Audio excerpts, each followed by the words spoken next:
नमस्कार मित्रों, आप सभी का कुछ बातें बातें में स्वागत है दोस्तों। भारत से खुश नहीं है पैलेस्टीनियन अथॉरिटी। और ये बात जो कही है वो है Palestinian ambassador to India Adnan Abu Al Haija. जी हाँ दोस्तों, ये भारत में पैलेस्टीन पैलेस्टीन के एम्बेसडर हैं।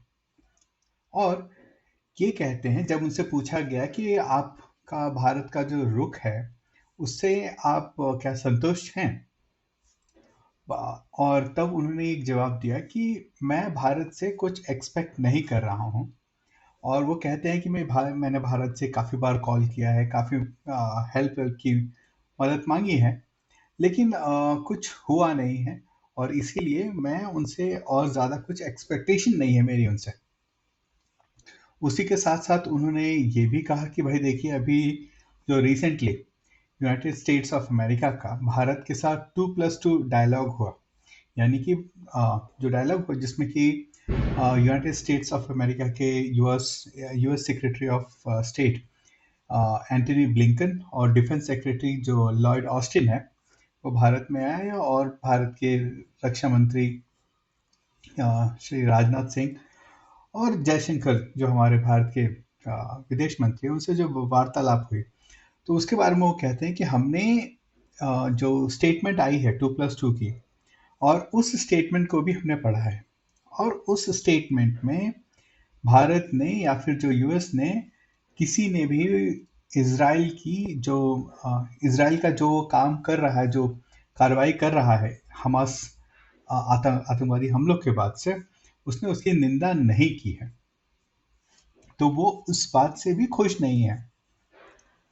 तो दोस्तों, ये एक बात समझने की जरूरत है दोस्तों, कि देखिए, भारत एक देश है, और जो भारत जितनी जो कुछ भी कर सकता है पैलेस्टीन के लिए, आज से नहीं बहुत पहले से भारत करते आया है। चाहे उनको एड देना हो, aid in terms of ration हो, चाहे दवाइयाँ हो, या फिर जो भी टाइप की जितनी भी आइटम्स चाहिए उनको, भारत उनको भेजता रहा है। ठीक, इंटरनेशनल फोरम्स पर, यूएन और इन सब सारी जगहों पर भारत जो है उनका सपोर्ट करता रहा है। भारत जो है वो हरदम से कहता रहा है कि इंटरनेशनल ह्यूमैनिटेरियन लॉ और जो सेफ्टी सिविलियंस की होनी चाहिए इस वॉर में, उसका भी ध्यान रखा जाना चाहिए। उसके साथ साथ भारत जो है टू स्टेट सोल्यूशन को भी सपोर्ट करता है, और ये बात भारत एक बार नहीं काफ़ी बार कह चुका है। उसके साथ साथ भारत जो है पैलेस्टीन अथॉरिटी को भी रिकॉग्नाइज करता है। अभी रिसेंटली कल की ही बात है जिसमें कि भारत ने पैलेस्टीन के फेवर में जो यूएन में वोट किया है, जिसमें कि जो इलीगल रेजिडेंशियल जो जिसका मामला है वो बेसिकली इसराइल के खिलाफ था। तो इंडिया ने वहां पर भी पैलेस्टीन अथॉरिटी को पूरा सपोर्ट दिया है। लेकिन दोस्तों, इसके बाद भी जब ये कहते हैं कि हमने इन्हें बहुत बार फोन किया और हम इनसे कोई आशा नहीं रखते हैं, तो भाई आप जब आशा ही नहीं रखते हो तो भारत आपके लिए क्यों कुछ करे। और ये जो है भारत को सीखना पड़ेगा दोस्तों, क्योंकि इससे पहले भी पीएलओ जो पैलेस्टीन लिबरेशन ऑर्गेनाइजेशन थी, उसके जो चीफ हुआ करते थे, जो कि बाद में प्रेसिडेंट भी बने पैलेस्टीन के, जिनका नाम था यासिर अराफात, उनको भारत की सरकार ने 1989 में भारत की सरकार ने उन्हें नेहरू गुडविल प्राइज दिया। उसके साथ साथ भारत ने बाद में 1992 में Indira Gandhi award for international justice and harmony का भी उनको अवार्ड दिया। और जब भारत ने उनको ये अवार्ड दिया, तब दोस्तों जो बाकी के दूसरे देश थे, वो भारत का मजाक उड़ा रहे थे कि भाई देखिए, आप तो एक टेररिस्ट को आप इंटरनेशनल जस्टिस और हार्मनी के लिए या फिर पीस के लिए आप उनको अवार्ड दे रहे हो।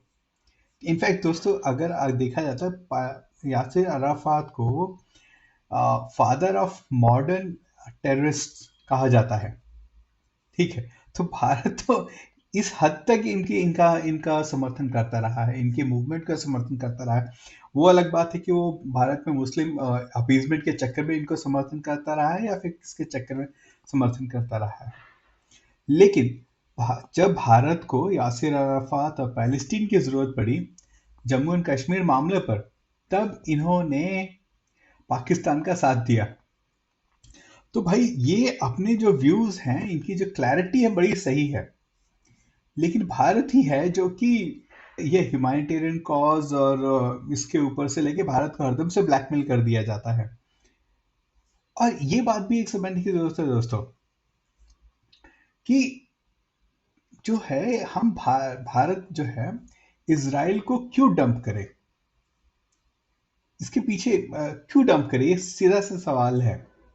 जबकि इसराइल ने भारत के साथ हरदम, जब आपका कारगिल का वॉर हुआ उससे पहले भी जितने भी वॉर्स हुए हैं, तो इसराइल ने क्या बोलते हैं, परोक्ष रूप से भारत का समर्थन किया है। जो भी हथियार चाहिए थी, जो भी टेक्नोलॉजी चाहिए थी, इसराइल ने भारत को दिया है। इनफैक्ट आपको जो कारगिल वॉर है उसमें यूएस ने इंपॉर्टेंट टेक्नोलॉजीज थी जो भारत के साथ शेयर नहीं की थी, वो टेक्नोलॉजी तक इसराइल ने भारत के साथ शेयर की थी।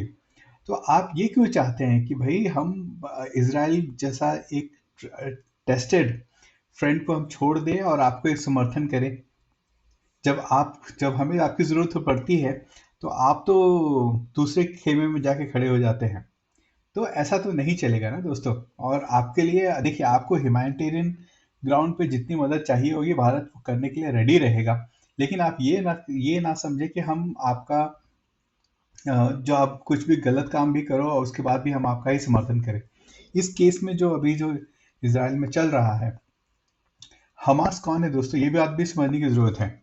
हमास जो गाजा पट्टी है वहां पे गवर्निंग बॉडी है वहां की, और एक गवर्निंग बॉडी एक दूसरे देश में जाकर अटैक करती है, तो यानी कि एक तरह से ये वॉर होता है। ये सिंपल सा वॉर है, और वॉर में तो आपके जो रूल्स ऑफ एंगेजमेंट है वो तो पूरे के पूरे बदल जाते हैं। तो जब इन लोगों को जितनी भी ये सारी क्या बोलते हैं, ह्यूमैनिटेरियन सिविलियंस और ये सारी की बातें करते हैं, तो कभी कभी इन्हें अपने बारे में भी याद रखना चाहिए, दूसरे के बारे में भी याद रखना है कि जो आप ऐसी चीज़ें करते हो। तो दोस्तों इसी के साथ साथ अभी के लिए बस इतना ही। अगर वीडियो अच्छी लगे तो लाइक शेयर एंड सब्सक्राइब जरूर करें मित्रों। धन्यवाद।